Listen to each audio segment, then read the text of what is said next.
السلام عليكم ورحمة الله.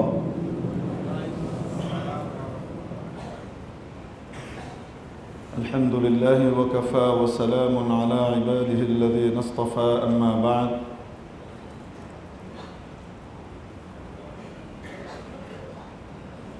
فعن عائشة رضي الله تعالى عنها قالت: قال رسول الله صلى الله عليه وسلم: تحروا ليلة القدر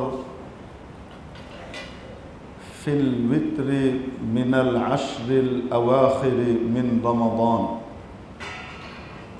أو كما قال عليه الصلاة والسلام.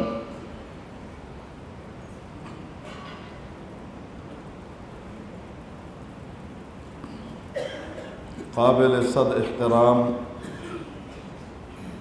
حضرات علماء کرام، আজিজ তালাবা, ধর্মপ্রাণ ধর্মভীরু, আল্লাহ এবং নবী প্রেমিক সর্বস্তরের সম্মানিত মুসল্লিয়ানে আযম, আল্লাহ জাল্লা শানুহু ওয়া আম্মা নওয়ালু আমাদেরকে তার মহান ঘরে হাজিরি লেখাবার জন্য উপস্থিত হবার তৌফিক দান করেছেন। শুকর আদায় করি আলহামদুলিল্লাহ। রমাদানুল মুবারক অতিক্রান্ত প্রায়। রহমত, বরকত, মাগফিরাত, ইতকুম মিনান নার এর আহ্বান সওগাত নিয়ে আমাদের কাছে রমাদান এসেছিল। প্রথম যেদিন এসেছিল তার আগে আমাদের মধ্যে কেমন উৎসাহ, উদ্দীপনা এবং রমাদানকে ঘিরে কি পরিমাণ আগ্রহ ছিল নিজেরাই একটু বিবেচনা করি। সময় পার হওয়ার সাথে সাথে রহমত যেহেতু বেশি পাচ্ছি, মাগফিরাতও আসছে, অতএব আত্মিক উন্নতি হচ্ছে। এই কারণে আত্মার সাথে, রূহের সাথে যে নামাজ, আল্লাহ এবং তার বিধানের সম্পর্ক, মসজিদের সম্পর্ক, তার সাথে আমাদের টান আগের চেয়ে কমার কথা না বাড়ার কথা? বাড়ার কথা। বাস্তবেও কি তাই হয় নাকি উল্টোটা হয়?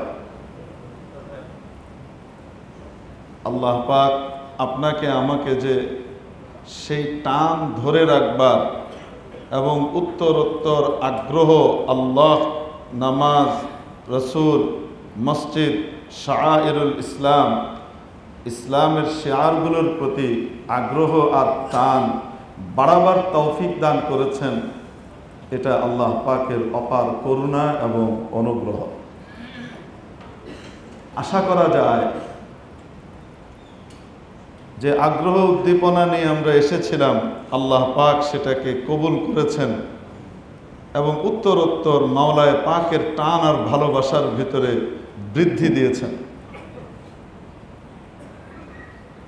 আশা করা যায় আগেরগুলো কবুল হয়েছে, এটার আলামত আপনার সাথে যদি কারোর সম্পর্ক বাড়ে, বহুত কষ্ট করে আপনি অনুনয় বিনয় করে সেই বড় ব্যক্তির সাথে সাক্ষাৎ করলেন, যদি আপনার সাথে আগের সাক্ষাৎটা পছন্দনীয় হয় তাহলে আপনাকে বারবার সাক্ষাতের সুযোগ দেওয়া হবে। আর আগের সিটিংটা যদি ওনার কাছে অপছন্দনীয় হয়ে যায় তাহলে বিভিন্ন অজুহাতে, বিভিন্ন সিস্টেমে ভদ্রতার সাথেই আপনাকে দূরে ঠেলে রাখবে। আল্লাহ পাক আমাদেরকে, যাদেরকে আগেকার সেই আগ্রহের চাইতে আরো বেশি আগ্রহ নিয়ে মাওলা পাকের দরবারে হাজিরি দেবার সুযোগ দান করেছেন, তৌফিক দান করেছেন, তারা আলাদা আরেকটি কারণে শুকর আদায় করি যে মনে হয় আগের টুকু কবুল হয়েছে, কাছে টেনেছেন, তাই বারবার সুযোগ দিচ্ছেন।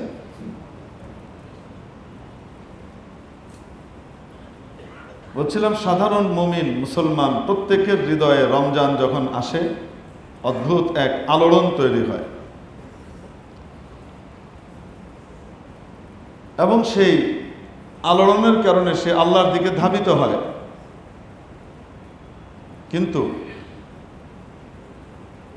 রমজান মাসে আল্লাহ পাক এই উম্মতকে যে 5টি বিষয় দান করেছেন রাসূলুল্লাহ সাল্লাল্লাহু আলাইহি ওয়াসাল্লামের উসিলায়, সেই 5টির মধ্যে অন্যতম একটি ছিল ওয়াতুসাফফাদু লাহুম মারাদাতুশ শায়াতিন।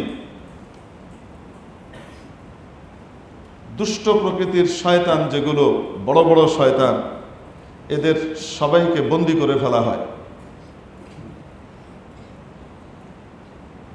এদের সবাইকে বন্দী করে আষ্টে পৃষ্ঠে বেঁধে ফেলার পরও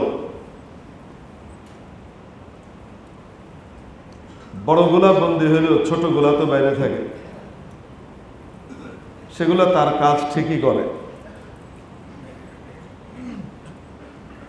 ডবল প্রমোশনের আশায়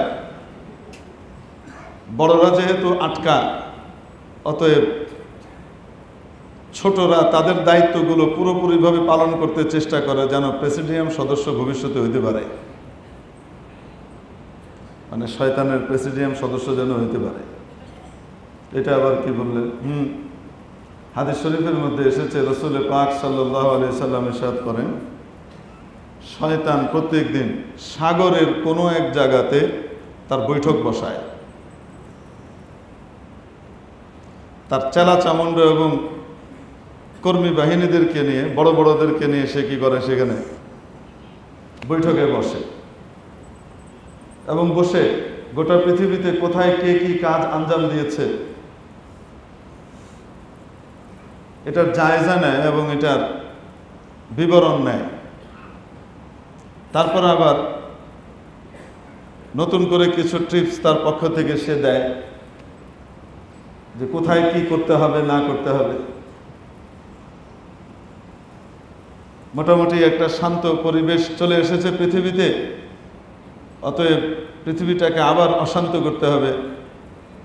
এজন্য পাগলের মাথা খারাপ করে দিবে, আর পাগল আমেরিকা থেকে বলবে পুনরায় হামলা করো, আর রমজান মাসে এসে মুসলমানদের বাড়িঘরের উপরে আবার হামলা করে মানুষকে শহীদ করা হবে। গাজার ভিতরে আবার সেই কসাইখানা তৈরি করা হবে। এগুলো করার জন্য ইবলিস মিয়া যে বৈঠক বসায়, কোনো একটা দেশ মোটামুটি ভালো দিকে যাচ্ছে, দ্রব্যমূল্য নিয়ন্ত্রণে চলে এসেছে, মানুষ বিগত 10-15 বছরের ভিতরে রমজানে কমপক্ষে একটু স্বস্তির নিঃশ্বাস ফেলছে যে দ্রব্যমূল্য নিয়ন্ত্রণে আছে, 400 টাকা দিয়ে টমেটো কিনতে, পেঁয়াজ কিনতে হবে না, 160 টাকা দিয়ে টমেটো কিনতে হবে না, মোটামুটি একটু শান্তিতে আছে। অতএব এই শান্তি রাখা যাবে না, এটাকে নষ্ট করার জন্য কি কি করা যায়, আবার নতুন প্রেসক্রিপশন দিয়ে শয়তানের চালারা রেডি হবে। ইবলিস মিয়া নিজে চলে গেলেও তার যে বৈঠকের জায়গা, ওই ছোট মিয়াগুলো এখানে গিয়ে বসে, তারা আবার মিটিং করে যে কিভাবে কাকে দূরে সরাইতে হবে, দিন থেকে দূরে সরাতে হবে, ইসলাম থেকে দূরে সরাতে হবে, পৃথিবীটাকে অস্থিতিশীল করতে হবে। যে ব্যক্তি নামাজের দিকে গিয়েছে, রোজার দিকে গিয়েছে, তাকে কিভাবে আস্তে করে পিছনে সরাতে হবে, তার আগ্রহের ভিতরে কিভাবে ভাটা ধরাতে হবে, এগুলোর জন্য ওই ছোট ছোটরা মেহনত করে। তো বলছিলাম যে শয়তান এরকম আসন বসায়, তার সিংহাসন বসায়, হাদিসের ভাষা সিংহাসন বসিয়ে তারপরে সে কি করে, যেমন বাংলাদেশের বিচারপতি যারা আছেন, জাস্টিস যারা আছেন সুপ্রিম কোর্টের, তাদের একটা ইখতিয়ার আছে, সেটা হলো তারা দেশের যে কোনো জায়গাতে প্রয়োজন মনে করলে তৎক্ষণাৎ কোর্ট বসাইতে পারেন। যে কোনো জায়গাতে প্রয়োজন মনে করলে, একটা অন্যায় দেখেছেন, অবিচার দেখেছেন, উল্টোপাল্টা দেখেছেন, এই এখতিয়ার ওনাদেরকে দেওয়া আছে, যে কোনো জায়গায় ওনারা কি বসাতে পারেন, কোর্ট বসাতে পারেন। ওনাদেরকে যেমন ক্ষমতা দেয়া আছে না, তো ইবলিস মিয়াও, মানে আপনি আবার এটার সাথে ওইটাকে তুলনা করেন না, তো ওনাদের যেমন মোবাইল কোর্ট বসানোর ক্ষমতা থাকে, ভালো মানুষদের যেমন ক্ষমতা আছে, দুষ্ট মানুষরাও কিন্তু তারা কি করে, তাদের মিটিং বসায়। নেতা যেখানে, মিটিং সেখানে। দুষ্ট লোকদের নেতা যেখানে, তাদের মিটিংও সেখানে, যে কোনো জায়গায় বসায়। তো অদৃশ্য জগতে ইবলিস মিয়াও এক এক জায়গায় এক এক দিন মিটিং বসায়, এবং তার দলবলকে নিয়ে তারা কি করে, যা করার সেটা করে। ওরা তো বন্ধ, বড়গুলা বন্ধ, ইবলিসও আটকা, রমজান শেষ হওয়া পর্যন্ত আটকা। এটা একটা গোল্ডেন অপরচুনিটি ছিল আমাদের জন্য। কারণ ছোট মিয়ারা যারা আছে, এরা যতই লাভঝাপ মারুক না কেন, বড় মিয়াদের মতো তার অভিজ্ঞ না। এই সুযোগে শয়তানের হাত থেকে নিষ্কৃতি পাওয়া যেত, ইচ্ছা না থাকলে তার উপায় হবে না। দ্বিতীয় বিষয়, মুহাদ্দিসিনে কেরাম লিখেন যে শয়তান সবগুলাকেই বন্ধ করা হয়, কিন্তু আপনারা যে চা, দুধ বা কফি এগুলো খাওয়ার সময় দেখবেন নিচে চিনি দেয়, সুগার দিয়ে যখন নাকি ওটাকে নাড়া হয়, তো নাড়ানোর সময় তো চামচটা ঘোরানো হয় না?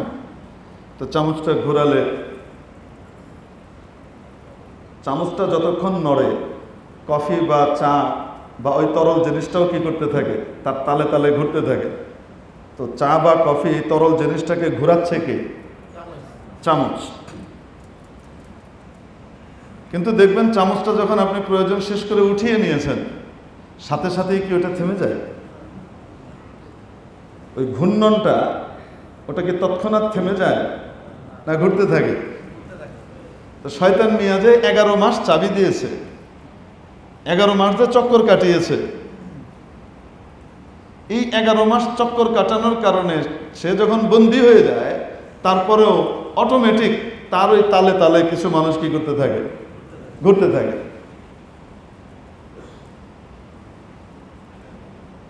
এজন্য দেখা যায় রমজান মাস আসছে, ক্ষমা, মাফ ইত্যাদি নেওয়ার সময় কিন্তু কারো কারো আবার উল্টা কাজে আগ্রহ বেড়ে যায়। হ্যাঁ, শব্দ থাকে ঈদ, শব্দ থাকে কি ঈদ, ঈদের টার্গেট, ঈদে অনেক কিছু করতে হবে, অতএব আগে 2 নম্বরে 10 টাকার করলে এখন 20 টাকা করতে হবে। কারো কারো এরকম বাড়ে, সবার না, কারো কারো কমে যায়, কারো কারো বেড়ে যায়। তো এই যে কাপের ভিতরে চামচ দিয়ে ঘোরানোর পরে উঠিয়ে ফেললেও এটা ঘুরে, ওটাকে বন্ধ করার জন্য কিন্তু আরেকটা সিস্টেম আছে। সেটা হলো যে ঘোরাটা আটকানোর জন্য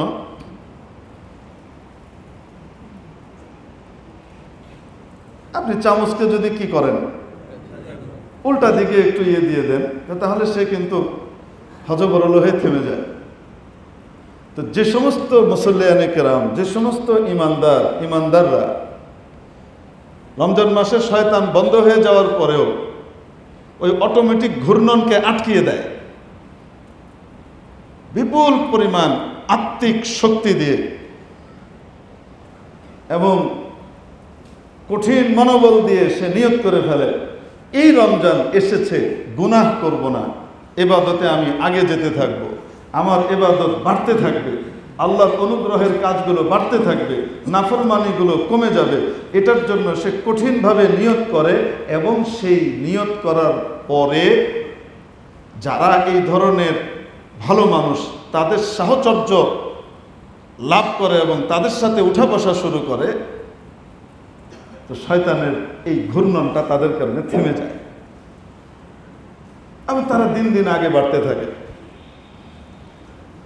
এই জন্য বলছিলাম শয়তান বন্দী থাকে, তারপরেও ইমানদার বা মানুষ গুনাহ করে কেন? এটার একটা কারণ, বড়গুলাকে বন্দী করা হয়, ছোটগুলা তো বাদ থাকে।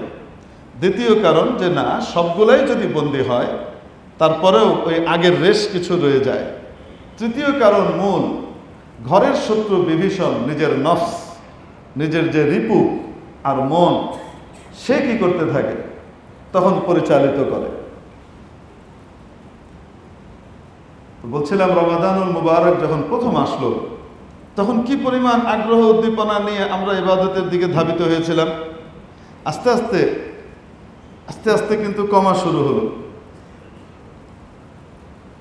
আবার একটা সময় আসে, সেই সময়টা এখন এসেছে,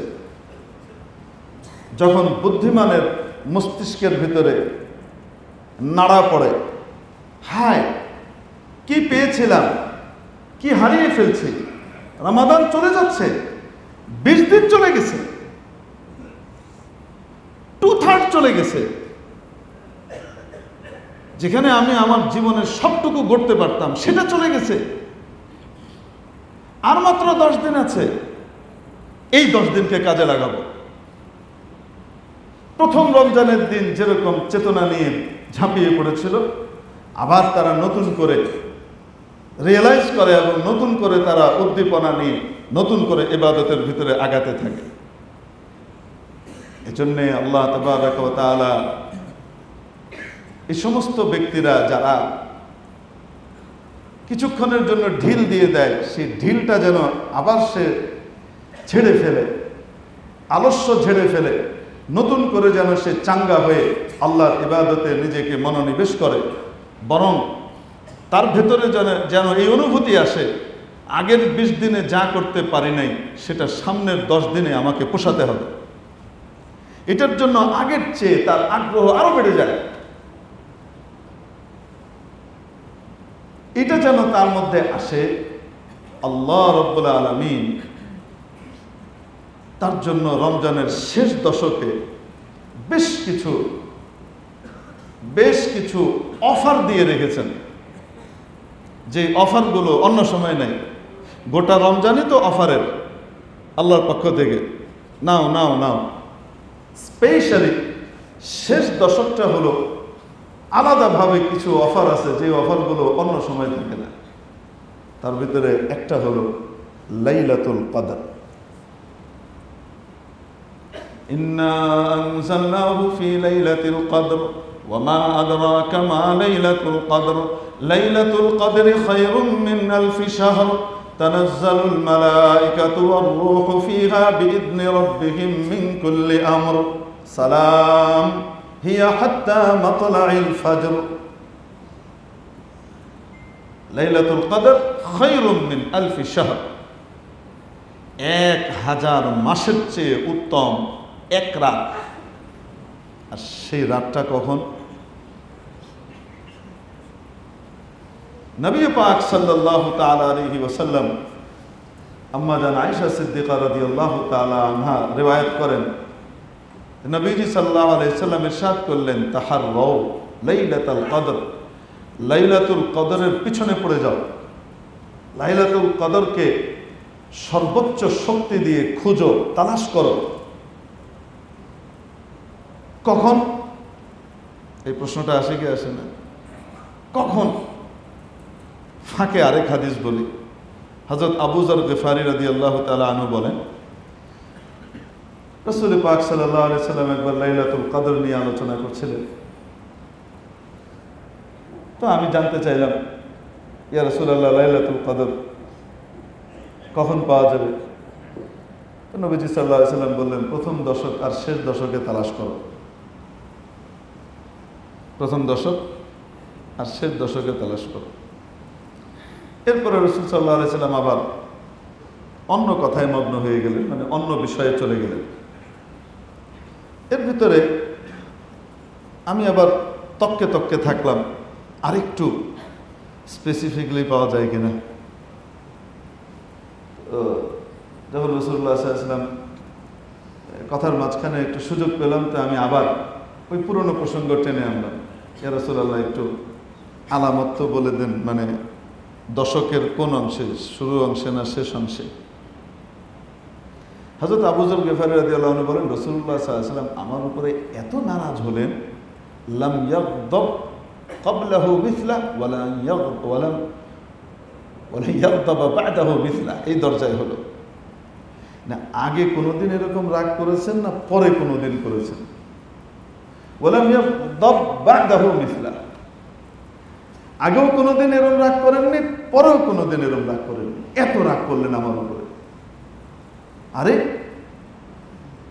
এমন একটা অপরচুনিটি, যে রাত 1000 মাসের চেয়ে শ্রেষ্ঠ, এটার জন্য 20টা দিন ধরে দিলাম সারা বছরের ভিতর থেকে বাছাই করে এনে, তারপরেও তোমার আরো কমাইতে হবে। এত ফ্রি ফ্রি পেয়ে যেতে চাও?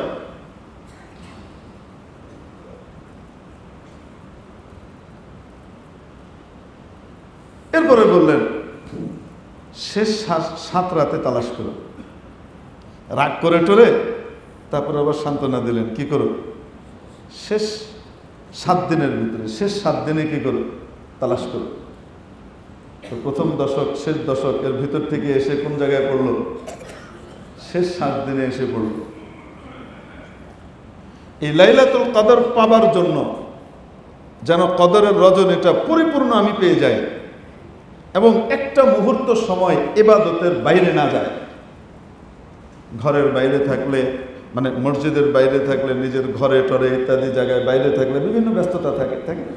তো এই সমস্ত ব্যস্ততার কারণে কাজে লেগে গেলে অনিচ্ছাকৃতভাবেও ইবাদত করতে চাচ্ছি পরিপূর্ণ, তারপরেও অন্য কিছু ঢুকে গেল। এটা তো হয়। যেন এক মুহূর্ত সময়ও লাইলাতুল কদরের ইবাদত ছাড়া না কাটে।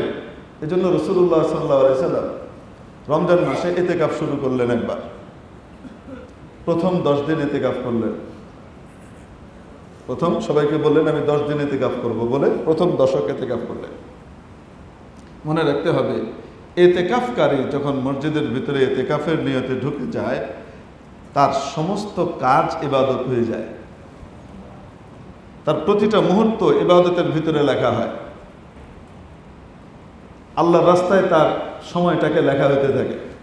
সে যদি ঘুমায়ও, ওই ঘুমটাও ইতিকাফ রত অবস্থায়, অতএব ইতিকাফের সওয়াব তার মিলতে থাকে, সে ইবাদতের ভিতরে থাকে। ইতিকাফে থাকা অবস্থায় সে যখন ওয়াশরুমে যায় বাইরে এবং নীতি ঠিক রাখে, বাইরে গিয়ে ওয়াশরুমে তার প্রয়োজন শেষ করেই সে চলে আসে, কারোর সাথে কথা বলে না, দেরি করে না। এই অতটুকু সময়ও তার ইতিকাফের ভিতরে ধরা হয়, অর্থাৎ ওই সময়টাও ইবাদত ধরা হয়। হ্যাঁ, যদি কেউ বসে মসজিদে গীবত শুরু করলো, চগলখড়ি শুরু করলো, গুনাহের কাজ করছে, সেটা তো ভিন্ন। মসজিদে এসে তো আর কি গুনাহের কাজগুলা কেউ করে না। যারা ইতিকাফ করে তারা সচেতন থাকে।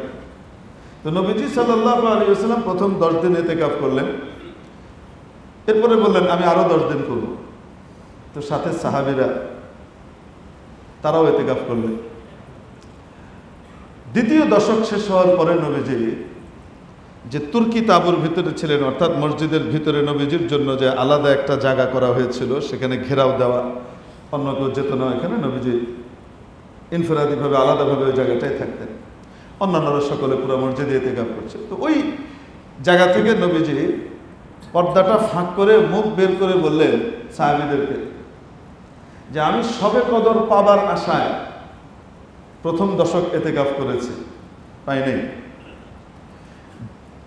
শবে কদর পাওয়ার আশায় মাঝের 10 দিনও ইতিকাফ করলাম, কিন্তু এই সময়ও কি করিনি, পাই নাই। যারা শবে কদর পেতে চাও তারা আমার সাথে এই শেষ দশকও ইতিকাফ করো। সুবহানাল্লাহ। যারা পেতে চাও, আগে বলেন নাই কি কারণে উনি ইতিকাফে বসেছেন। নবীজি বসেছেন, সাহাবীরা বসে গেছে। প্রথম 10 দিন বসে গেছে, দ্বিতীয় 10 দিন বসে গেছে। তারা কি ব্যবসায়ী ছিলেন না?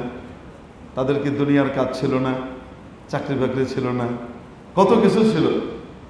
আবু বকরের মতো রাদিয়াল্লাহু তাআলা আনহু এত বড় ব্যবসায়ী দুনিয়াতে পাবে কোথায়? এত সৎ ব্যবসায়ী, যার ব্যাপারে সকলে জানতো। আবু বকর যে ব্যবসায় হাত দেয় ওটাতে সোনা ফলে, এমন বিজনেস পলিসি আল্লাহ পাক ওনাকে দিয়েছিলেন। এত কিছু ছিল, তারপরেও নবীজি বসে গেছেন। দ্বিতীয় দশক পার করেছেন। তৃতীয় দশকে নবীজি কারণ বলে দিলেন যে আমি এই জন্য বসেছিলাম, অতএব যারা শবে কদর পেতে চাও আমার সাথে শেষ দশকও ইতিকাফে বসো। তো আল্লাহ পাক এই রাতটা কোন সময় আসতে পারে? রমজানের পুরা 30 দিনের ভিতর থেকে কমিয়ে কমিয়ে এনে কোথায় দিলেন? শেষ দশকে দিলেন। শেষ দশকের ভিতরেও আবার আরো কমিয়ে দিলেন। বান্দারা দুর্বল, অতএব বান্দারা যেন মিস না করে। আম্মা জান আয়েশা সিদ্দিকা রাদিয়াল্লাহু তাআলা আনহা এই হাদিস বর্ণনা করছেন যে তাহাররাউ লাইলাতাল কদর ফিল উইতরি মিনাল আশরিল আওয়াখির মিন রমাদান, রমজান মাসের শেষ দশকের বেজোড় রাতগুলোতে, রমজানের শেষ দশকের বেজোড় রাতগুলোতে তোমরা শবে কদর খুঁজো। কেউ যদি শবে কদর পেয়ে যায়, জীবনে 10টা শবে কদর পেয়ে যায়, তাহলে 800 বছরের বেশি ইবাদতের সওয়াব তার আমলনামায় চলে আসে। কারণ এক এক শবে কদর 1000 মাসের চেয়ে উত্তম। 1000 মাস মানে 83 বছর 4 মাস। তাহলে এক রাত 83 বছর 4 মাসের সমতুল্য।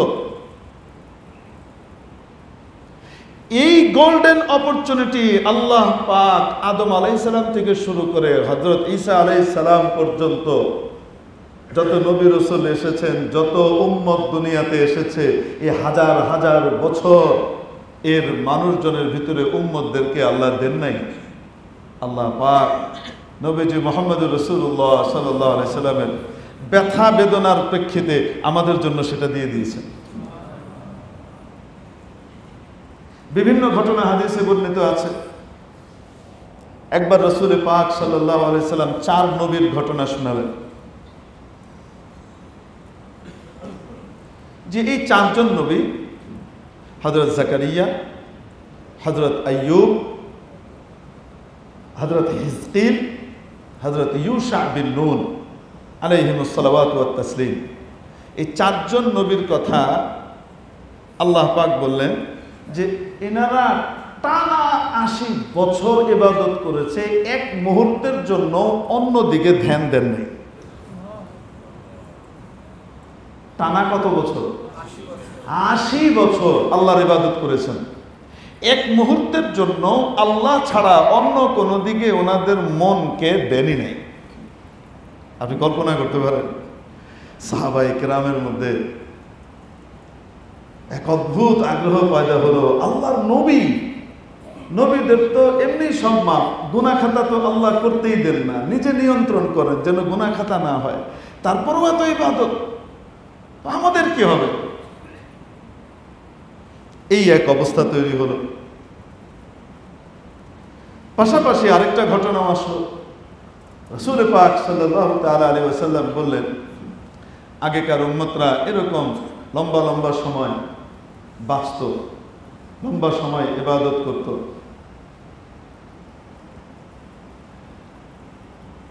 আল্লাহ আল্লাহ আল্লাহ। বনি ইসরায়েলের একজনের ব্যাপারে নবীজি সাল্লাল্লাহু আলাইহি ওয়াসাল্লাম বললেন যে সে 1000 মাস টানা ইবাদত করেছে, কিন্তু সেই ইবাদতের ভিতরে অন্যদিকে সে কোনো কিছু করেই নেই, সে আল্লাহর ইবাদতেই নিজেকে ঢুকিয়ে রেখেছিল। তো সাহাবীদের ভিতরে এই আগ্রহ তৈরি হলো যে আমাদের তো 1000 মাস আয়ুই হয় না, অনেকের 1000 মাস তো আমাদের কি হয় না, বলেন? আয়ুইতে হবে না অনেকের।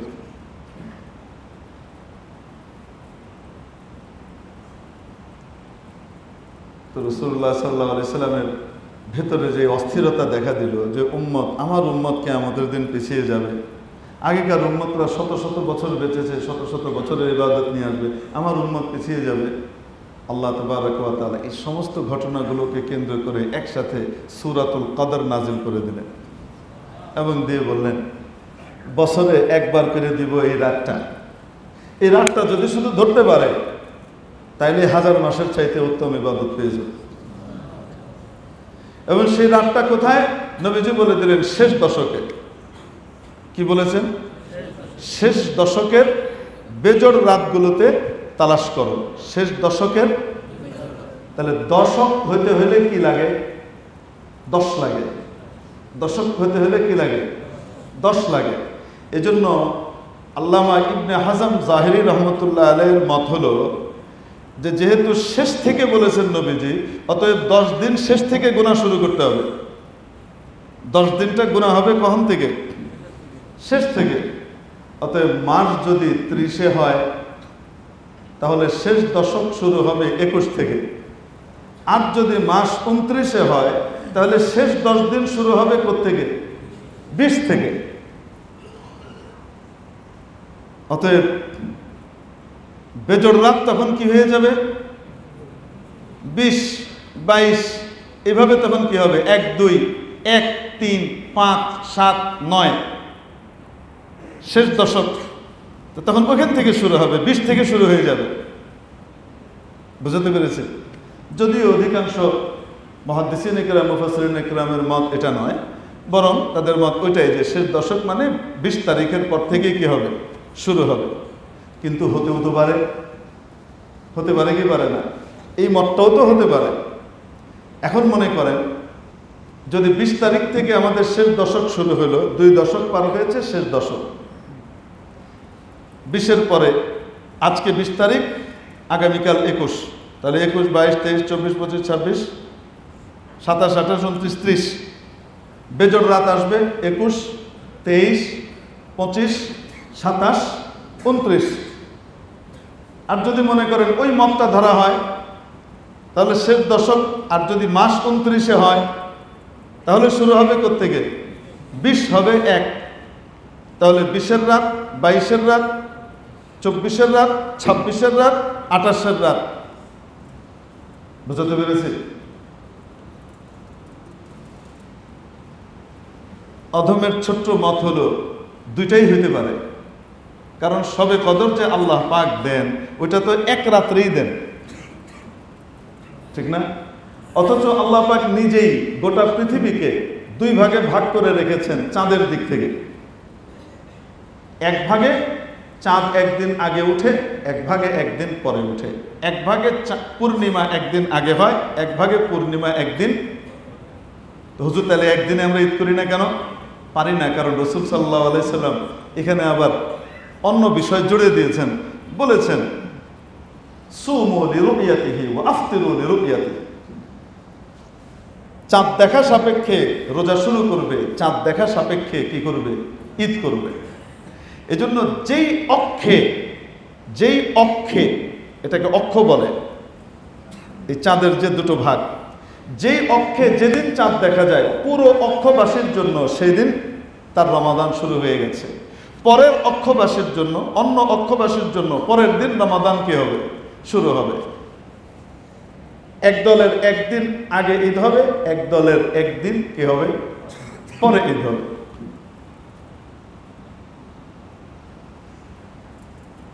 এবং সৌদি আরবের সর্বোচ্চ ওলামা পরিষদের যে ফতোয়া, এইটাই, এই যে যেটা বললাম, এটা শুধুমাত্র অন্যান্য ওলামা ইকরামের ফতোয়া তা নয়, সৌদি আরবেরও সর্বোচ্চ ওলামা পরিষদের ফতোয়া এটাই, যেই অক্ষে যেদিন চাঁদ দেখা যাবে সেদিনই কি হবে?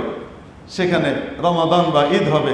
এখানে ঈদ আর রমজানকে একদিনে গোটা বিশ্বের সবাইকে করাইতে হবে, এই মতটা ঠিক নয়। এটা ওনাদেরও মত। একটা মজার কথা বলবো, হ্যাঁ, আল্লাহ পাকের কিন্তু কিছু বিশেষ ইচ্ছা আছে। এই ইচ্ছার কারণে আল্লাহ পাক নামাজগুলোকে দিয়ে দিয়েছেন সূর্যের সাথে সম্পৃক্ত করে। কিসের সাথে সম্পৃক্ত করে দিয়েছেন? সূর্যের সাথে সম্পৃক্ত করে নামাজের হিসাব দিয়ে দিয়েছেন। ফজরের ওয়াক্ত কখন হবে? 6টায় হবে, এরকম। সুবে সাদিক হলে ফজরের ওয়াক্ত শেষ, সূর্য তুলু হওয়ার সাথে সাথে। জোহরের ওয়াক্ত হবে যখনই সূর্য পশ্চিম দিকে হেলবে, তখন থেকে শুরু হলো। এমনিভাবে মাগরিবের ওয়াক্ত হবে যখন সূর্য ডুবে যাবে। এমনিভাবে এশার ওয়াক্ত হবে হিনা ইয়াসওয়াদুল উফুক, যখন পূর্ব পশ্চিমের সমস্ত কিনারা আকাশ একেবারে কালো হয়ে যায়, পার্থক্য করা যায় না কোন দিকে সূর্য ডুবেছে, মানে সূর্যটা ডুবেছে এটার পার্থক্য করা যায় না, সব সমান হয়ে যায়, কালো হয়ে যায়। তখন নবীজির হাদিস। এই সময়ের কারণে বলেন তো, সূর্য পৃথিবীতে সব জায়গায় কি একই সময়ে উঠে? জি বলেন, ভিন্ন ভিন্ন সময়ে উঠছে, তাই না? আমার এখানে যখন ফজরের নামাজের আজান হচ্ছে, তখন আমেরিকাতে কিসের আজান হচ্ছে বলেন? মাগরিব বা এশার আজান হচ্ছে। পৃথিবীতে ঘুরে ঘুরে চক্কর যখন কাটতে থাকে সূর্য, এমন কোন সময় 24 ঘন্টা বাদ যায় না যেই সময়টায় আল্লাহর জন্য তার বান্দারা সেজদা করে না আর তার নাম ঘোষণা হয় না, আজান হয় না। সারা পৃথিবীতে কি হতে থাকে? ঘুরে ঘুরে আজান চলতেই থাকে।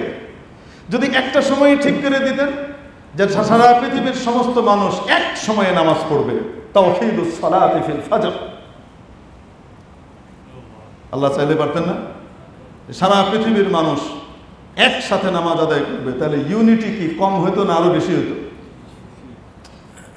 মুসলমানের ইউনিটি কম হইতো না আরো বেশি হইতো? আরে বাপরে বাপ, সারা পৃথিবীর মানুষ একসাথে ফজর আদায় করে, সারা পৃথিবীর মানুষ একসাথে জোহর আদায় করে, সারা পৃথিবীর মানুষ একসাথে আসর আদায় করে, একসাথে মাগরিব আদায় করে, ইউনিটি তো আরো বেশি হতো। কিন্তু আল্লাহ পাকের এখানে উদ্দেশ্য মাকসাদ ভিন্ন। অনেক উদ্দেশ্যের পাশাপাশি একটা হলো এই, সারা পৃথিবীতেই আমার জিকির চলতে থাকবে, একটা মুহূর্ত যাবে না যেই সময়ে আমার বান্দা কোনো না কোনো জায়গায় আমার আজান দিচ্ছে না। একটু পরপর সূর্য উঠছে, গোটা পৃথিবীতে আজান ঘুরছে, ফজর ঘুরছে, গোটা পৃথিবীতে আসর ঘুরছে, গোটা পৃথিবীতে মাগরিব ঘুরছে, আল্লাহর নাম চলছে। তো ইবাদত তো যুক্তির মাধ্যমে হয় না, ইবাদত তো নবীর কথার মাধ্যমে হয়। তো এই জন্য বলছিলাম, তো লাইলাতুল কদর আল্লাহ পাক মনে করেন একটা রাত্রে কি করেন, নাজিল করেন ফেরেশতাদেরকে, সেখানে জিবরিল আলাইহিস সালাম নামেন, সব নামেন। যাদের একদিন আগে শুরু হয়েছে তাদের হিসেবে গতকাল তাদের বেজোট, যাদের একদিন পরে শুরু হয়েছে আমাদের, তাদের আজকে বেজোট, তাই না? তো ওরা কি কদর থেকে বঞ্চিত হবে? ওদের জোটটাও কি ইয়েতে চলে আসছে। ইবনে হাজম জাহেরির ওই মত অনুযায়ী সেও বেজোট রাতেই পড়ে যাচ্ছে কোনো না কোনো ভাবে। এই জন্য ইখতিলাফুল উলামা রাহমাতুন, এই যে আলোচনাটা করেছে এটা আপনাদের সকলের জন্য না, বেশ কিছু এটা আমাদের যারা ওলামা একরাম পড়ালেখা করবেন, একটা অনেক স্টেজ পর্যন্ত পড়ে দাঁতটা উঠে যাবে, তারপরে এই আলোচনাটা করলে তাদের জন্য খুব সহজে তারা নিতে পারবেন, কিন্তু সবার জন্য এটা কঠিন। সহজ কথা হলো, নবীজি সাল্লাল্লাহু আলাইহি সাল্লাম বলেছেন, রমজান মাসের শেষ দশকের বেজোড় রাত্রিগুলোতে কি তালাশ করো? সবে কদর তালাশ করো। সেটা তো আল্লাহ অন্যের বেজোড় আর আমার জোট সেই রাত্রেও দিতে পারেন। সোজা কথায় সৌদি আরবের বেজোড় হচ্ছে, কিন্তু আমার জন্য সেটা কি হচ্ছে? জোড় হচ্ছে। অথবা আমার জন্য যেটা বেজোড় হচ্ছে তার জন্য সেটা কি হচ্ছে? জোড় হচ্ছে। এজন্য রাসূল পাক সাল্লাল্লাহু আলাইহি ওয়াসাল্লাম জোড় বেজোড়ের পার্থক্য করেন নাই, শেষ দশকটা পুরাটুকুই কি করেছেন? ইতিকাফে কাটিয়েছেন। রমজান মাসের একটা দশক ইতিকাফের সওয়াব কি বলবো? আল্লামা আব্দুল ওয়াহাব শাহরানি রহমতুল্লাহ আলাইহি তার বিখ্যাত কিতাব কাশফুল গুম্মার ভিতরে নবীজি সাল্লাল্লাহু আলাইহি সাল্লামের এই হাদিস সনদ সহ উল্লেখ করেছেন। রাসূল পাক সাল্লাল্লাহু আলাইহি সাল্লাম ইরশাদ করেন, যে ব্যক্তি রমজানে 10 দিন ইতিকাফ করে আল্লাহ পাক তাকে 2টি হজ এবং 2টি উমরার সওয়াব দান করেন। এক হাদিসের ভিতরে রাসূল পাক সাল্লাল্লাহু আলাইহি সাল্লাম আল্লাহ পাকের বাণী উল্লেখ করেন, যে আল্লাহ পাক ইরশাদ করেন, ইবনে আদম, হে আমার বান্দা, তুমি আমার জন্য নিজেকে একটু ফ্রি করে দাও, আমি তোমাকে 2টা জিনিস দেব। তুমি আমার জন্য, আমার ইবাদতের জন্য তুমি কিছু সময় আলাদা করে দাও, ফ্রি করে দাও, আমি তোমার হৃদয়কে সচ্ছলতা দিয়ে ভরে দেব এবং তোমার অভাব অনটন দূর করে দেব।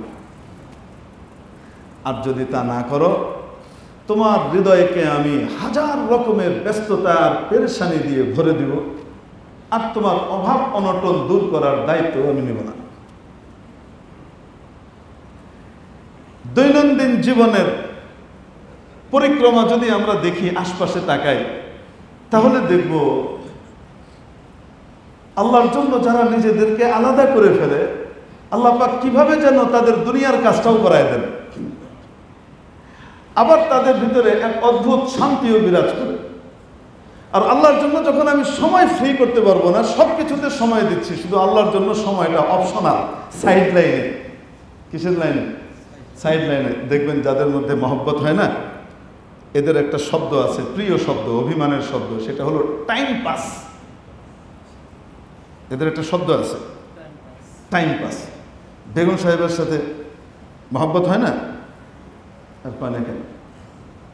লজ্জা পেতেছি।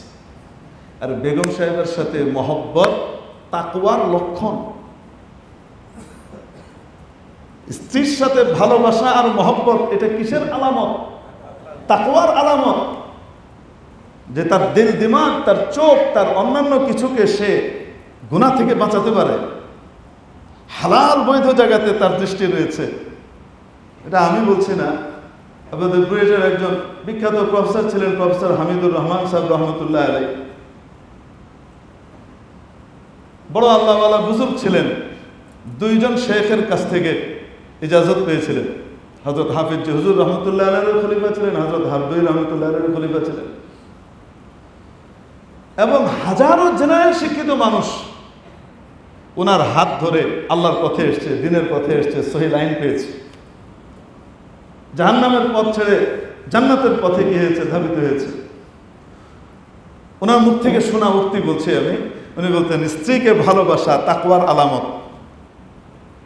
উনি তো দুনিয়া আখিরাতের দুই লাইনে বিচরণ করেছেন, তাই না? আমরা তো শুধু মাদ্রাসার লাইনে ঘুরেছি, মাদ্রাসার পরিবেশ দেখেছি। আপনারা মাশাআল্লাহ জেনারেল লাইনের পরিবেশগুলো দেখেছেন। উনি তো দুইটা দিকই ঘুরেছেন, ঘুরে বলতেছেন স্ত্রীকে ভালোবাসা কিসের লক্ষণ? তাহলে স্ত্রীকে মহব্বত করবো তো ইনশাআল্লাহ। রাসূল পাক সাল্লাল্লাহু আলাইহি ওয়াসাল্লাম জীবনে কোনোদিন তার স্ত্রীর গায়ে হাত তুলেন নাই। নবীজি সাল্লাল্লাহু আলাইহি ওয়াসাল্লাম জীবনে কোনোদিন তার স্ত্রীর সাথে কোনো কটু কথা বলেন নাই, কোনোদিন না, কোনোদিন বলেন নাই। এবং বলেছেন যে তোমাদের মধ্যে সেই ব্যক্তি সবচেয়ে সেরা যে তার পরিবারের কাছে সেরা,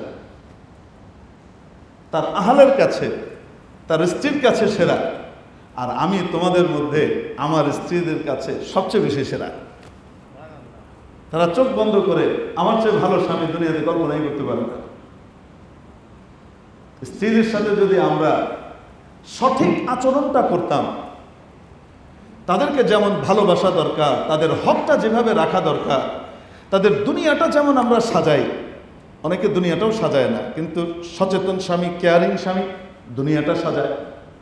তাদের দুনিয়াটা যেমন সাজাই, তাদের চিরস্থায়ী জিন্দিগি আখিরাতটাকেও যদি সাজানোর জন্য ওরকম সচেষ্ট হতাম, চেষ্টা করতাম,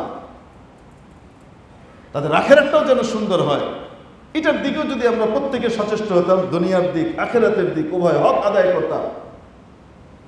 মেরে মুহতারাম দোস্ত, আজিজ বুজুর্গ, আজকে ইউরোপ আমেরিকা এসে ভুয়া স্লোগান তুলতে পারত না নারী অধিকারের নামে। নারী অধিকার ইসলাম যতটুকু দিয়েছে, কোন ইজম, কোন মতবাদ, কোন ধর্ম, কোনটাতে এই অধিকার নারীকে দেওয়া হয়নি। ইসলাম নারীকে যে অধিকার দিয়েছে, যে সম্মানের আসনে বসিয়েছে, রাসূল পাক সাল্লাল্লাহু আলাইহি ওয়াসাল্লামের কাছে এক মা আসলেন, এসে বললেন, ইয়া রাসূলুল্লাহ, ইয়া রাসূলুল্লাহ, নবী রাসূল যারা মানব জাতির ভিতরে সবচেয়ে শ্রেষ্ঠ, সেরা, সবচেয়ে সেরা, আল্লাহর প্রিয়, সব পুরুষের ভিতর থেকে হয়, এই বৈষম্য কেন? মেয়েদের ভিতর থেকে কেন হয় না? মেয়েদের কি মর্যাদা নাই? ইয়া রাসূলুল্লাহ, নবী রাসূল তো সব থেকে হয়, পুরুষের ভিতর থেকে হয়, মেয়েদের জন্য কি নবুয়ত রিসালাত নাই? তাদের কি মর্যাদা? নবীজি সাল্লাল্লাহু আলাইহি ওয়াসাল্লাম অদ্ভুত এক উত্তর দিলেন। নবীজি বললেন, কোন নবী পৃথিবীতে কোন নারীর পেট ছাড়া আসতে পারে না। নারী নবী হয় না, নারী নবী বানায়। নারী শুধু নিজে ওলি হয় না, নারীর পেট থেকে তো ওলি তৈরি হয়। হযরত আব্দুল কাদের জিলানী রহমতুল্লাহ আলাইহি বিখ্যাত বুজুর্গ ছিলেন। ওনার আম্মা 18 পারার হাফেজ ছিলেন। কত পারার? 18 পারার হাফেজ ছিলেন। তা আব্দুল কাদের জিলানী, আব্দুল কাদের যখন মাদ্রাসায় গিয়েছে পড়ার জন্য, পড়ালেখা শুরু করবে, তো মাদ্রাসায় গেলে প্রথমে তাকে কি পড়াবে? আলিফ বা তা থা এগুলো পড়াবে না, বেসিক জিনিস পড়াবে।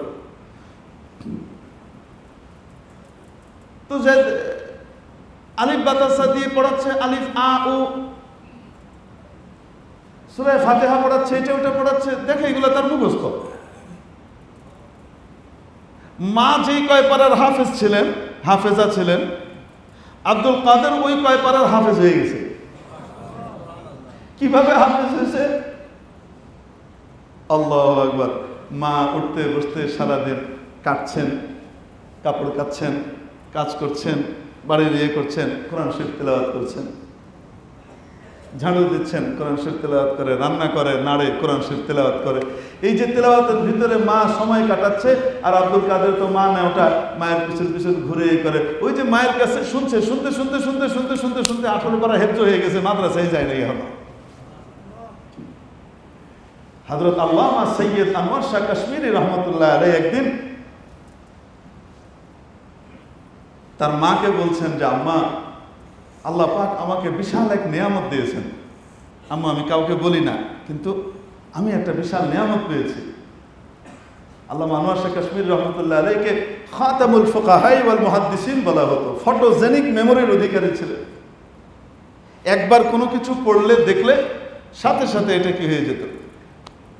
শেখুল ইসলাম আল্লামা শাব্বির আহমদ উসমানী রহমতুল্লাহ আলাইহি বলেন যে আল্লামা আনোয়ার শাহ কাশ্মীরি রহমতুল্লাহ আলাইহি এই যুগের লোক না, ইনি তো আসলে ছিলেন ওই যুগের, ওই যেই যুগে ইমাম বুখারী, মুসলিম, তিরমিজি, আবু দাউদ আসছেন, তার আগের আব্দুল্লাহ ইবনে মুবারক আসছেন, তার আগের ওই সময়কার আহমদ ইবনে হাম্বল আসছেন, সুফিয়ান সাউরি আসছেন, ওই সময়কার মানুষ ছিলেন। ওনার যে মেমোরির অবস্থা, আল্লাহ পাক আটকায় রাখছিলেন, মনে হয় পরে এসে ছাড়ছেন।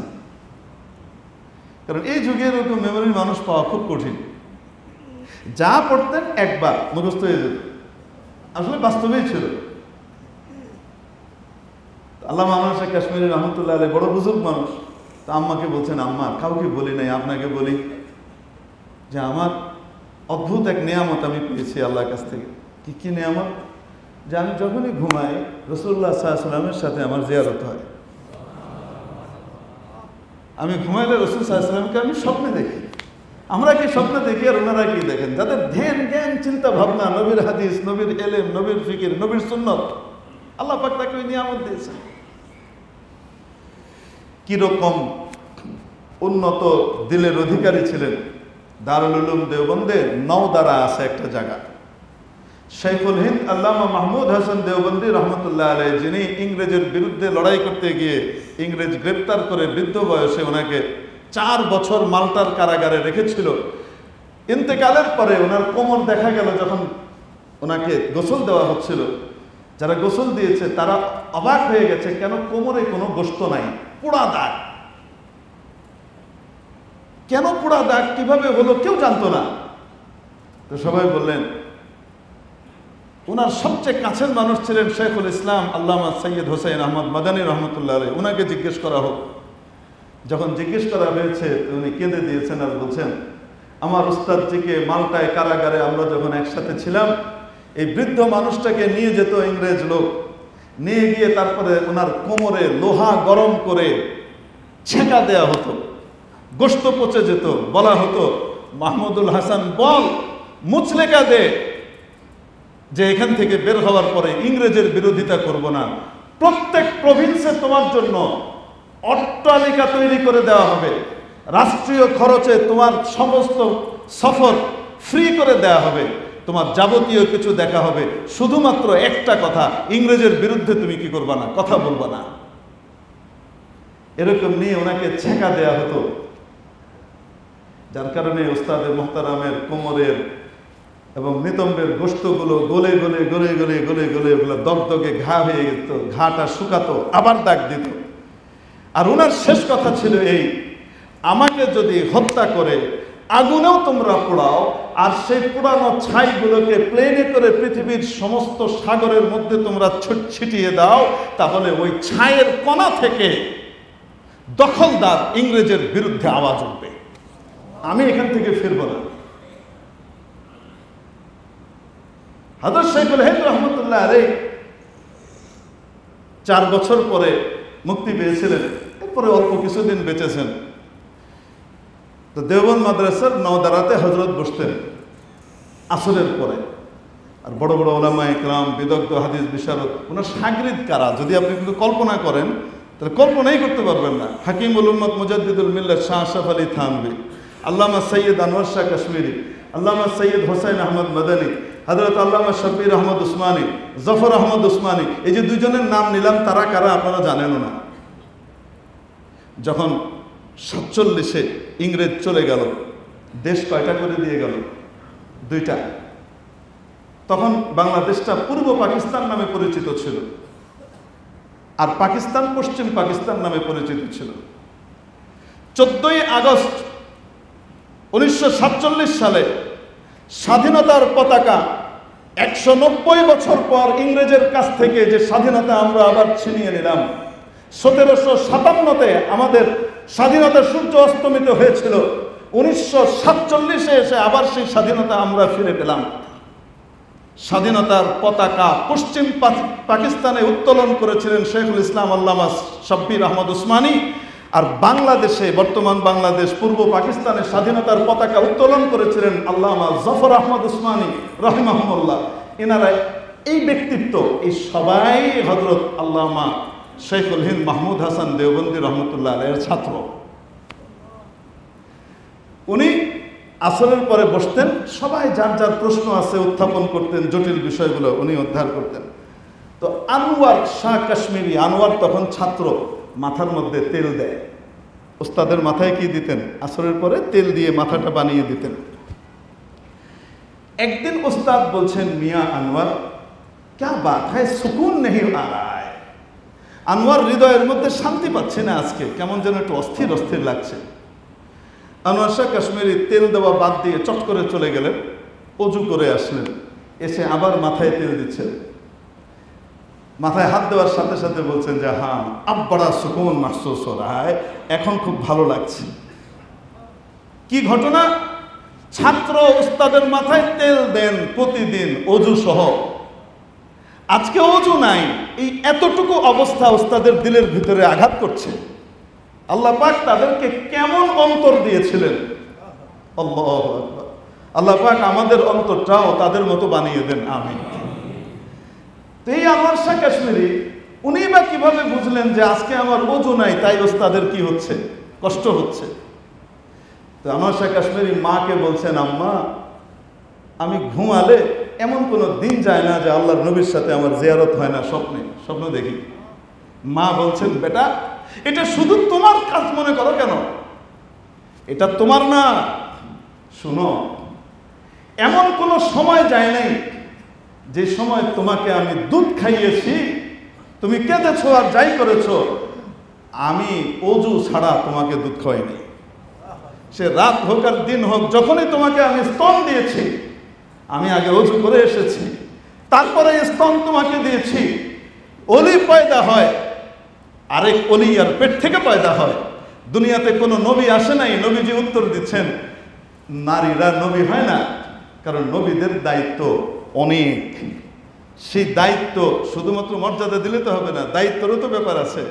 কিন্তু কোন নবী কোন নারীর পেট ছাড়া তৈরি হয়নি। আজকে যদি আমরা আমাদের স্ত্রীদের জন্য তাদের সম্মান আর হক আর মর্যাদার যে দিকটা, সেটা যদি আমরা লক্ষ্য করতাম, না পরকীয়ার দিকে আমার স্ত্রী অন্যদিকে যেত, না তার চোখ অন্যদিকে যেত, না সামাজিক সমস্যা দেখা দিত, না পশ্চিমেরা এসে আমাদেরকে বস্তা পচা জিনিস, স্লোগান সর্বস্ব কিছু জিনিস গিলাইতে পারত যে নারী অধিকার প্রতিষ্ঠা করে দেবে। বড় অদ্ভুত নারী অধিকার তাদের কাছে নারী অধিকার বড় অদ্ভুত। ফিলিস্তিনের নারীরা তাদের কাছে নারী নয়, ফিলিস্তিনের শিশুরা যাদের কাছে শিশু নয়, তারা যখন এসে আমাদেরকে নারী অধিকার আর শিশু অধিকারের সবক দেয়, আমরা থুতু মেরে তাদের এই কথা অস্বীকার করতে পারি। কিসের নারী অধিকার? নারীকে শুধুমাত্র বাইরে বের করার নামে কি অধিকার? না, আল্লাহ পাক যেভাবে নারীকে চান, নবীজি যেভাবে নারীর জন্য দিক নির্দেশনা দিয়েছেন, সেটার ভিতরেই তার সুখ, শান্তি, কামিয়াবি, সফলতা। ইমানদার হিসেবে আমাকে কার কথা বিশ্বাস করতে হবে? অমুক তুমুক না, নবীজি। মেরে মুহতারাম দোস্ত, এই জন্য বলছিলাম রমাদানুল মুবারক অতিক্রান্ত হয়ে যাচ্ছে। আজকে 20 তারিখ পার হচ্ছে। সামনের দশকটাকে পরিপূর্ণ কাজে লাগাবার চেষ্টা করি, যেন সবে কদর পেয়ে যাই। নিয়ত আছে তো ইনশাআল্লাহ? আলহামদুলিল্লাহ, আপনাদের মসজিদে ইতিকাফ হয়। আমি যখন 2007 সালে প্রথম আসি, 2008 সালে যখন প্রথম আসি এখানে, তখন এসে রমজান মাসে দেখি ইতিকাফে কেউই নেই। এক মুরব্বী এখানে বসতেন। তো আমি জিজ্ঞেস করলাম, এই একা এই মুরব্বী বসেন কেন? তো আমার খাদেম সাহেব বললেন যে হুজুর, উনি তো বসেন না, ওনাকে সবাই টাকা দিয়ে বসায়। কেন? সুন্নতে মুআক্কাদা ইতিকাফ, এটা মসজিদের জামে মসজিদে পুরো এলাকা থেকে একজন হলেও করতে হয়, না হলে প্রত্যেকের সুন্নতে মুআক্কাদা তরকের গুনাহ হয়। তো আমার কাছে বড় ব্যথা লাগলো যে এই আল্লাহওয়ালা তো সওয়াব পাচ্ছেন, ঠিক আছে, উনি বসতেছেন, কিন্তু আমাদের বসার মতো মওকা হচ্ছে না। তো নিয়ত করলাম পরের বছর আমি ইনশাল্লাহ বসবো। তো পরের বছর আমি বললাম, আল্লাহর রহমতে আমার এলাকা থেকে এবং আরো 2-1 জন বাইরের, সব মিলে 12 জন আমরা বসলাম, এলাকার লোক সহ। পরের বছর আল্লাহর রহমতে এটা 50 ছাড়িয়ে গেল। এর পরের বছর 100-এর কাছাকাছি পৌঁছে গেল আল্লাহর রহমতে। এরপরে ইতিকাফ হতো। ইতিকাফের সময়টার ভিতরে 24 ঘন্টা সময় যেন আমলের ভিতরে কাটে।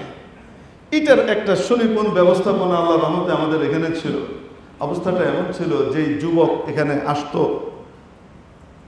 জীবনে নামাজ পড়ে না এরকম ভাবে, আর 10টা দিন বা 8টা দিন সে কাটিয়ে ফিরে গেছে, সে আর জীবনে নামাজ ছাড়ে না, এরকম অবস্থা তার তৈরি হয়ে গেছে। এই জন্য আল্লাহর রহমতে এখানে ইতিকাফ এবছরও হবে ইনশাআল্লাহ। আমাদের অনেক ভাই সুন্নত ইতিকাফের নাম নিয়ে গেছেন, কেউ নফল ইতিকাফের নিয়ত করেছেন। যারা পারি 10 দিনের সুন্নত ইতিকাফের নিয়ত করে ফেলি, 2টা হজ 2টো উমরার সওয়াব আল্লাহ আমাদেরকে নসিব করেন। যারা পারি না, কমপক্ষে আরেকটা নফল ইতিকাফ আমরা করতে পারি। 10 দিনের জন্য আমি মসজিদে চলে এসেছি, কারণ চাকরি আছে, ব্যবসায় যেতে হবে, ইমার্জেন্সি কিছু ডিল আছে, চাইলেই আমি এখন পারবো না, ওগুলোও দেখাইতে হবে, ছুটি টুটির ব্যাপার আছে। অনেক ভাই আমাদের কাছে এভাবেও ইতিকাফ করতেন যে তারা চলে আসতেন 10 দিনের জন্য বিছানা নিয়ে, এইখান থেকে অফিসে যেতেন, আবার অফিস থেকে এখানে চলে আসতেন, বা দোকানে বিশেষ কারণে যেতে হলে এখান থেকে যেতেন, যে আবার এখানে চলে আসতেন, বাড়ি যেতেন না। আল্লাহর সাথে পুরো সময়টাকে কি করতেন? বিনিয়োগ করতেন। তো এরকমও অনেকে ইতিকাফ করেন। এটাও যদি না পারি, তাহলে কমপক্ষে এই দশকের রাতগুলো যেন আমাদের কি হয়? ইবাদতে কাটে। প্রতিটা রাত যেন ইবাদতে কাটে। প্রতিটা রাতে আমরা চলে আসতে পারি, যে মাগরিবে চলে আসলাম, একেবারে সেহরি করে ফজর পড়ে তারপরে কোথায় চলে গেলাম? বাসায় চলে গেলাম। এতটুকুও যদি না পারি, তাহলে কমপক্ষে বেজোড় রাতগুলো যেন আমার কি হয়? আল্লাহর ঘরে কাটে। তার কারণ হলো বাড়ির পরিবেশটা এরকম নয় আমাদের, যে চাইলেই সেখানে একদম নিরবিচ্ছিন্ন ইবাদতে কাটাবো। আল্লাহ যদি তৌফিক দান করেন কারো বাড়িতে পরিবেশ থাকে, আলহামদুলিল্লাহ। না হলে কমপক্ষে বেজোড় রাতগুলো যেন আমরা কোথায় কাটাতে পারি? মসজিদে কাটাতে পারি। হুজুর বেজোড় রাত যে কাটাবো, আমার সেহরি ইফতারি এগুলা কি করব আমি? আপনি যদি চান তো ইতিকাফওয়ালারা যেমন এখানে অংশগ্রহণ করছে, তারা মেহমানদারির জন্য তাদের কি করে, একটা নির্ধারিত টাকা তারা জমা করে দেয়। তো আপনি চাইলে আমরা আপনার খানার ইন্তজামও এখানে করে ফেলতে পারি। কেউ যদি বাড়ি থেকে খানা আনার ব্যবস্থা না থাকে, আমরা আপনার খানার ইন্তজাম এখানে করে দেব, আপনি ওই পরিমাণ টাকা এখানে কি করে দিয়ে দিন। এই সুযোগ আমরা ইনশাআল্লাহ কি করব? রাখবো। কিন্তু এটা শৃঙ্খলার জন্য তালিকাভুক্ত নাম যদি না থাকে, তাহলে দেখা যাবে যে খানা রান্না হলো 200 জনের, আর উপস্থিতি দেখা গেল যে 250 জন, তখন খাবারের ভিতরে টান পড়লো, কষ্ট হলো। এই জন্য আমরা কমপক্ষে টাকা দিই আর না দিই, নামটা তালিকাভুক্ত যেন করতে পারি। আল্লাহ পাক আমাদের এই দশকটাকে কবুল করে নেন। আল্লাহ যেন আমাদেরকে সবে কদর নসিব করে দেন। সবে কদরটা পেয়ে যাওয়া, জীবনে 10টা সবে কদর পেয়ে যাওয়া, আল্লাহু আকবার, 800 বছরের বেশি ইবাদত। 20টা সবে কদর পেয়ে গেছে, 1500 বছরের বেশি ইবাদত। 40টা সবে কদর জীবনে পেয়ে গেছে, 3000 বছরের বেশি ইবাদত। আল্লাহ পাক দিয়ে দিচ্ছেন। নিতে রাজি আছি তো ইনশাআল্লাহ? এমনি তো রমজান অপরচুনিটির মাস। একে কত? যে কোনো আমল 1-70। নামাজ পড়েছে, এই 1 ওয়াক্ত নামাজ পড়েছে 70 ওয়াক্তের সওয়াব পাচ্ছে, 70টা ফরজের সওয়াব পাচ্ছে। সুবহানাল্লাহ। মানে 5 ওয়াক্ত নামাজ একদিনে পড়েছে, তো 70 দিয়ে গুণ করেন, একদিনে কত ওয়াক্ত নামাজের সওয়াব পেয়েছে? 350। 350 ফরজের সওয়াব সম্ভব চাইলেও আল্লাহ পাক রমজানে দিয়ে রেখেছেন। রমজান মাসে 1 লাখ টাকা দান করেছে, 70 লাখের সওয়াব সে কি করেছে? পেয়ে গিয়েছে। ভালো কাজ করেছে, 70 গুণ বেশি সওয়াব পেয়ে গেছে। রমজান শেষ হওয়ার পথে যতটুকু আছে অতটুকু সময়কে কাজে লাগাবার জন্য চেষ্টা করি, অতটুকু সময়কে গনিমত মনে করি। 20 দিনের ভিতরে যে শৈথিল্য হয়েছে সেই শৈথিল্য যেন দূর হয়ে যায়। আমাদের এখানে কিয়ামুল লাইলের তো এরকম আমরা দাওয়াত দিই না কাউকে, কিন্তু মানুষ তো তাহাজ্জুদ পড়েই। এজন্য আমাদের এখানে সিস্টেম আছে, হাফেজে কোরআনরা থাকবেন, 12:30 থেকে তেলাওয়াত শুরু হয়ে যাবে। হাফেজে কোরআন তেলাওয়াত করবেন একা, কাউকে দাওয়াত দেওয়া নয়, ডাকাও নয়, উনি একা তেলাওয়াত করতে থাকবেন। ওনার পিছনে যদি কেউ এসে দাঁড়িয়ে শুনতে চায় তো শুনতেও পারবে। 10 দিনে 1 খতম হয়ে গেছে। 10 দিনে 1 খতম তাহাজ্জুদে কি হয়ে যাবে? 12:30 থেকে হিম্মত করে শুরু করে দিয়েছে, 3টা 3:30টার ভিতরে শেষ হয়ে গেছে প্রত্যেক দিন। 9 দিন 10 দিনের ভিতরে 1টা খতম কোরআন শরীফ সহি শুদ্ধভাবে হয়ে গেল, নামাজের ভিতরে হয়ে গেল। আমরা কাউকে দাওয়াত দিই না, দাওয়াত দেওয়া যেহেতু হানাফি মাযহাবে কি মাকরুহ, এজন্য কাউকে দাওয়াত দেওয়া হয় না। কিন্তু এলাম যে আমল এভাবে হয়, আমল এভাবে হয়। এবং দারুল উলুম দেওবন্দের মসজিদের ভিতরে, মসজিদের ছাত্রাতে, মসজিদের রশিদে বাকায়দা তাহাজ্জুদের জামাত হয়, কাদিমে জামাত হয় না। একটার ভিতরে মাযহাবের উপরে আমল রেখে দিয়েছে, আর একটার উপরে উসাতের উপরে আমল রেখে দিয়েছে, চলছে আমল। তো এই জন্য এই সময়টার ভিতরে একটা টার্গেট নিতে পারি আমরা, এই শেষ 10 দিনে আমি দেখে দেখে পড়ে 1 খতম করে ফেলব। ওটাও যদি না পারি, হাফেজ সাহেবের পিছনে এসে দাঁড়িয়ে চুপচাপ শুনলে বা বসে বসে শুনলেও কি হয়ে যাবে? খতমের সওয়াব আমার হয়ে যাচ্ছে। এই জন্য এই 10টা দিন কাজে লাগাবার জন্য চেষ্টা করি। আল্লাহ পাক সব রকমের নেক কাজ আমাদেরকে বেশি বেশি করে এই 10 দিনে করবার তৌফিক দান করেন। হাত ছাড়া হয়ে যাচ্ছে, ব্যাংক কিন্তু আপনার বন্ধ হয়ে যাবে। অনেকে নিয়ত করেছেন, যেমন আমাকে সেদিন বলছে ডাক্তার আশিক সাহেব যে আমার বন্ধুরা নিয়ত করে রাখছে শেষ দশকে তারা দান করবে। হুজুর শেষ দশকে দান করার বিশেষ কোনো সওয়াব আছে কিনা? আমি বললাম যে না, দান করার ব্যাপারে রমজানের শুরু থেকে শেষ পর্যন্ত পুরা এই সমান, 1 নফল ফরজের সমান সওয়াব রমজানের শুরু থেকে শেষ পর্যন্ত সব। হ্যাঁ, শেষ দশকে কিছু অপরচুনিটি আলাদা আছে, যেমন লাইলাতুল কদর, এটা আলাদা বিষয়। তো এরকম অনেকে নিয়ত করে হয়তো বসে আছে, দেখবেন নিয়ত করতে করতে ব্যাংক বন্ধ হয়ে গেছে। নিয়ত করছে শেষ দশকের শেষে একেবারে ব্যাংক যেদিন বন্ধ হবে 27 রমজানের পরের দিন ইনশাল্লাহ আমি ফাইনাল দান করে বাজিমাত করব। দেখলেন আপনি মাশাআল্লাহ 27 রমজানের পরের দিন শনিবার পড়ে গেছে, ব্যাংক বন্ধ। 29 তারিখ হলে ঈদের আগের দিন হিসেবে, তারপরের দিন ঈদ হিসেবে বন্ধ। অতএব নিয়তই রয়ে গেল, আর করতে পারলাম না, এমন হতে পারে কি না? এই জন্য যাদের নিয়ত আছে তারা এই নিয়তগুলোকে দ্রুত পালন করে ফেলবো ইনশাআল্লাহ তাআলা। আমাদের মসজিদেরও কাজ হচ্ছে, মাদ্রাসার কাজে আলহামদুলিল্লাহ হাত দেওয়া হয়েছে। আপনারা যে উপরে একটু ঘুরে আসবেন, আপনাদের মাদ্রাসার কাজ হচ্ছে, যে দেখে আসবেন, দোয়া করে আসবেন। পয়সা দেওয়ার দরকার নেই, পয়সা আল্লাহ দিবে ইনশাআল্লাহ। আল্লাহ যার পয়সা পছন্দ করবে তারটা এখানে ইনশাআল্লাহ লাগাই দেবে। আমাদের কাছে টাকা আছে কিনা? না, টাকা নাই। কে দিবেন? এত বড় কাজে হাত দিলেন, কে দিবেন? এই মসজিদ যখন শুরু করি, আমার মসজিদের ফান্ডে 11 লাখ টাকা। এই যে এখানে পটু ভাই আছেন, শুরু থেকে ছিলেন, জিজ্ঞেস করেন কত টাকা? 11 লাখ টাকা। 7-8 কোটি টাকা পার হয়ে গেছে মসজিদ 5 তলা হয়ে, আল্লাহর রহমতে। কে দিছেন? কে দিয়েছেন? আমি শুধু কমিটির সভাপতি সাহেব লতিফুল্লাহ সাহেবকে বলেছিলাম, আপনি তাহাজ্জুদে আল্লাহর কাছে বলবেন, আপনার মেম্বাররা আল্লাহর কাছে বলবেন, আমি আল্লাহর কাছে বলবো, আল্লাহ টাকা ব্যবস্থা করবে। টাকা আল্লাহ দেয়, কেউ দেয় না। কোথা থেকে আসবে উনি জানেন। যে আল্লাহ এই 5 তলা পুরা করছেন, সেই আল্লাহ আমাদের এখানে 1,16,00,000 টাকা লাগে 2টা তলা করতে, অল্প কয়েকটা টাকা। এটা আল্লাহ দিতে পারেন না, সেই আল্লাহ দিবেন ইনশাআল্লাহ। আপনারা শুধু দোয়া করবেন। আর যে ঘুরে আসবেন, যে কাজ হইতেছে, আমি কিছু করতে পারি আর না পারি, আমি মন দিয়ে এটার সাথে শরীক থাকলাম, মন দিয়ে আমি চাই কাজটা হয়ে যাক। আপনার উপস্থিতিটাই ইনশাআল্লাহ দোয়াটাই কাজটা করিয়ে দিবে।